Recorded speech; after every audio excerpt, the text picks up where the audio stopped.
They laughed when she arrived, boots scuffed, uniform slightly wrinkled, eyes filled with determination. "She won't last a day," they whispered. But hours later, a single call sign pierced the chaos of the training field. Her voice, steady and commanding, turning mockery into awe. What happened in between would change everything they thought they knew about strength, skill, and courage. The sun had barely risen over the training grounds when she stepped out of the transport vehicle, her boots crunching against the gravel with a quiet determination. Around her, seasoned trainees and grizzled instructors moved with a confidence that seemed to swallow newcomers whole. Whispers started almost immediately, soft, skeptical, but sharp enough to cut through the morning air. "She won't last the morning. Look at her uniform, she's not even dressed properly. She's too small for this." But she didn't flinch. Her eyes swept over the field, taking in every detail, the obstacle courses, the towering walls, the scattered equipment, and for a brief moment, she allowed herself a calm assessment. Every challenge here had a pattern, a rhythm. Every trial, no matter how grueling, had a way to be mastered. That thought steadied her heartbeat and sharpened her focus. Her first interactions were brief, polite nods and curt hellos, but the tension was palpable. Fellow trainees eyed her with a mixture of curiosity and derision.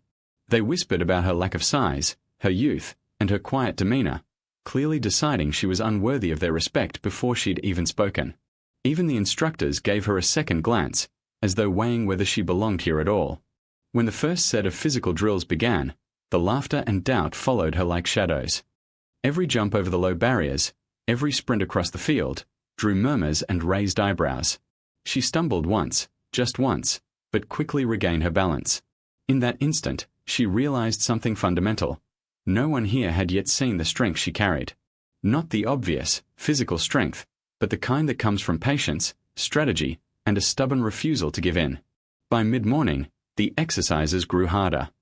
Trainees were paired for drills, and her partner, a towering figure who had already intimidated half the newcomers, looked down at her with a smirk. "Don't get in my way," he muttered. But as they moved through the obstacles together, she anticipated his missteps, adjusted her pace, and even helped him regain balance when he faltered. It was subtle, almost invisible, but it planted the first seeds of doubt in those watching. Maybe she wasn't as weak as they thought. And then, quietly, almost imperceptibly, she found her rhythm. Her steps were precise, her timing impeccable, and her focus unwavering. The mocking laughter softened into murmurs of surprise. The instructors watched a little closer. And somewhere deep inside, she felt that first spark of opportunity, the moment when her abilities, long underestimated, might finally be recognized. By the end of the morning drills, she stood among the trainees, sweaty but unbroken, facing a field of doubters who had begun to question their initial judgment. Yet she knew the real test hadn't even begun. The call sign, a symbol of authority, confidence, and recognition, was still out of reach. And she would have to earn it, every painstaking step of the way. The afternoon sun bore down relentlessly, turning the training field into a furnace of sweat, dust, and grit. The instructors announced the next series of challenges, grueling obstacle courses, timed drills, and mental puzzles designed to expose weakness and reward precision. Around her, trainees groaned, already feeling the weight of the day. Yet she moved forward with the same quiet determination that had carried her through the morning. The first obstacle was a series of high walls, each taller than the last. Most trainees hesitated, calculating their approach, some even faltering halfway. She paused for a heartbeat, gauging the distance, the grip points, the leverage she could use. Then she acted, not with brute force, but with balance and technique honed through years of unseen preparation. Hand over hand, foot carefully planted, she scaled each wall with surprising agility. A few heads turned, whispers replaced by stifled gasps. The tallest trainee, the one who had smirked at her earlier, struggled and faltered behind her, and she offered him a hand up without hesitation. Next came a mental challenge, navigating a maze blindfolded, guided only by verbal commands from a partner. Many failed, tripping over hidden obstacles or losing their focus entirely. She took a deep breath, shutting out the chaos around her. Listening carefully to her partner, she visualized every turn, every obstacle, every step. With each clear instruction, she moved confidently, guiding both herself and her partner through the maze faster than anyone expected. A low murmur of approval spread among those watching, approval tinged with disbelief. The final drill of the afternoon was a test of endurance and precision. Trainees were tasked with completing a long run across the field while carrying weighted packs, then immediately performing a series of tactical maneuvers. Most stumbled under the strain, muscles burning and lungs screaming. She kept a steady pace, focusing on controlled breathing, maintaining form, and adjusting her movements to conserve energy. When it came time to execute the tactical drills, she was still composed, precise, and remarkably effective, completing the exercises flawlessly. By the end of the day, she had not only survived but excelled in each challenge. Small victories had accumulated, quiet nods from instructors, cautious glances from skeptical trainees, and the faintest hint of respect in the eyes of the very people who had doubted her. She didn't celebrate. She didn't need to. Each success was a step toward the moment she knew would define the day, the call sign.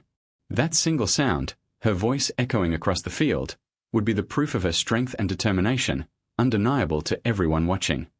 As she prepared for the final exercise, she felt a strange calm settle over her.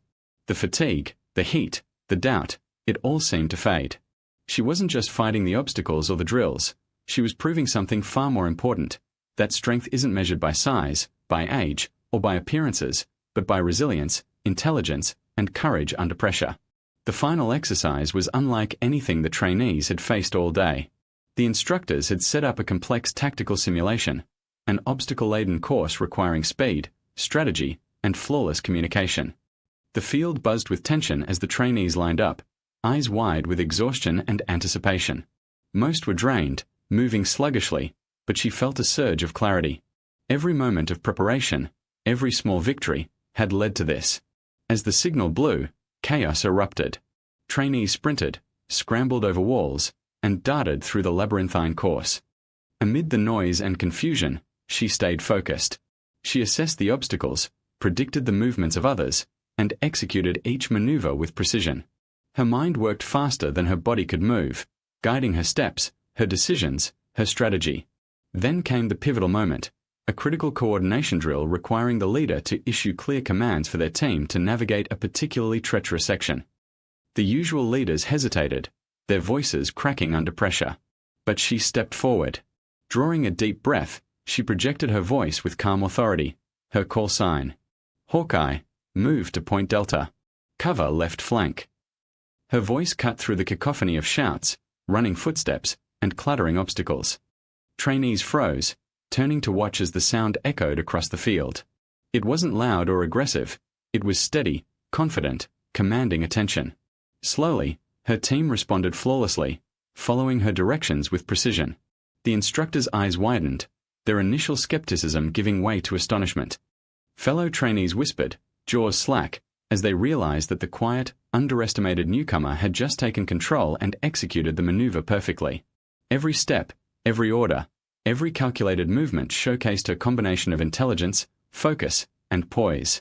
By the time the exercise ended, her call sign had echoed across the field multiple times, a signal of respect and recognition. Where there had been doubt and mockery that morning, there was now awe and admiration. Even the instructors nodded subtly, acknowledging that she had proven her worth, not through brute strength or bluster, but through skill, determination, and leadership. She stood for a moment, catching her breath, sweat and dust covering her uniform, but her expression calm, almost serene. Around her, whispers had become murmurs of respect, and the field itself seemed to acknowledge the shift. The trainees who had doubted her were silent, eyes fixed on her with new understanding. The call sign had done more than identify her. It had changed perceptions, rewritten expectations, and announced to everyone that she was not just a trainee, she was a force to be reckoned with. In that instant, she realized something vital. Recognition wasn't the goal. The goal was to prove to herself what she was capable of, to push through limitations, and to rise above the judgments of others. The echo of her call sign would linger long after the day ended, a reminder that strength comes in many forms, and courage often speaks softly before it resonates loudly across the field.